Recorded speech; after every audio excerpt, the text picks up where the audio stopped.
আমি মোহাম্মদ শরাফতুল আলম, পেশায় একজন শিক্ষক। আমি বনগ্রাম কিষাণ মজদুর সম্মিলিত মাধ্যমিক বিদ্যালয়ের একজন সহকারী শিক্ষক। করোনাকালীন সময়ে যখন আমাদের বিদ্যালয় বন্ধ ছিল, তখন আমরা অলরেডি আমি ব্যক্তিগতভাবে একটু উদ্যোগ নিলাম যে আসলে ঘরে বসে থেকে কি করা যায়।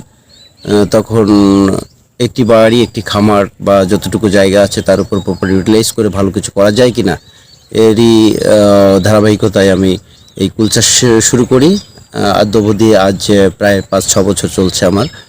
তো আলহামদুলিল্লাহ আপনাদের দোয়াতে এবং আল্লাহর রহমতে প্রতি বছরই আমার, যদিও লেবার দিয়েই অধিকাংশ কাজ করি, তারপরেও প্রতি বছর ব্যয় বাদ দিয়েও আমার মোটামুটি একটা ভালো বেনিফিট এখান থেকে আমি পেয়ে থাকি। শুধু তাই না, আমার কাছে যেটা সবচেয়ে বেশি ভালো লাগে এই ক্ষেতে আসলে সকল টেনশন মুক্তভাবে অত্যন্ত আনন্দর সাথে এই ক্ষেতে সময় কাটানো যায়।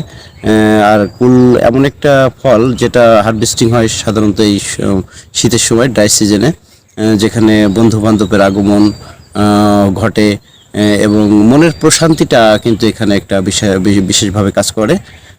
আমার বাগানে এখন যদিও পরন্ত বিকাল, সকাল থেকে বিকাল অবধি আমার মনে হয় শত শত না হাজার হাজার পাখি এই ফল খেয়ে তাদের জীবন ধারণ করে। সব কিছু মিলেই সুন্দর একটা পরিবেশে আমি মোটামুটিভাবে এই কাজটি করতে পেরে আমি অত্যন্ত আনন্দিত। 75% জমি, যেখানে 3টে ভ্যারাইটি আছে। একটা হচ্ছে এটা আছে কাশ্মীরি আছে, তারপরে ভারত সুন্দরী আছে, তারপরে রয়েছে আপনার বল সুন্দরী, যদিও এই পাশে নেই, ও পাশে বল সুন্দরীর কিছু গাছ আছে।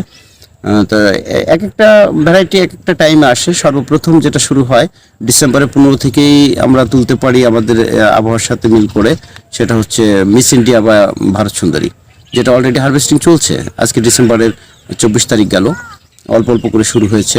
এরপরে আসবে কাশ্মীরি, তারপর ভারত সুন্দরী, বল সুন্দরী ধারাবাহিকভাবে আসবে।